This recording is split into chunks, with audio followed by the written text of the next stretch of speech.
Hola, soy Holke79, diseñador gráfico especializado en Motion Design.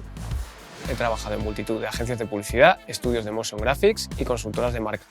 Mi trabajo consiste en diseñar y dotar de movimiento a composiciones visuales. Estos no son dos procesos por separado. Del mismo modo que elegimos una tipografía o un color para nuestros diseños, el movimiento tiene que conservar una relación con el conjunto.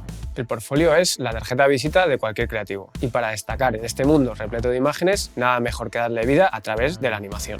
Los motion graphics tienen un potencial enorme para comunicar una idea. Para conseguir dar movimiento orgánico a lettering, tipografía e ilustración, After Effects es un gran aliado. En este curso de doméstica aprenderás las técnicas básicas en After Effects para conseguir animar tus piezas de diseño gráfico y darle así un toque más dinámico y atractivo a tu portfolio. Te guiaré a través de varios ejercicios prácticos y te enseñaré a conseguir la mejor optimización y calidad de tus archivos GIF y MP4. Como proyecto final, animarás tu portfolio siguiendo mis recomendaciones para hacer brillar tu trabajo. Para empezar, vamos a hacer una introducción a Adobe After Effects para que le pierdas el miedo a esta herramienta. Después te voy a explicar cómo preparar tus archivos en Illustrator y Photoshop para poderlos animar posteriormente.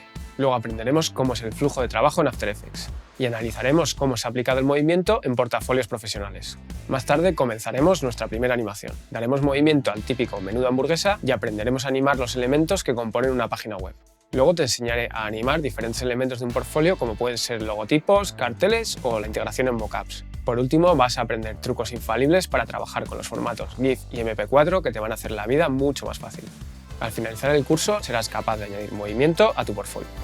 Para acompañarme solo necesitarás saber trabajar en Photoshop e Illustrator, ya que yo te enseñaré los procesos y herramientas indispensables en After Effects. Crea portfolios llenos de vida y dinamismo con After Effects.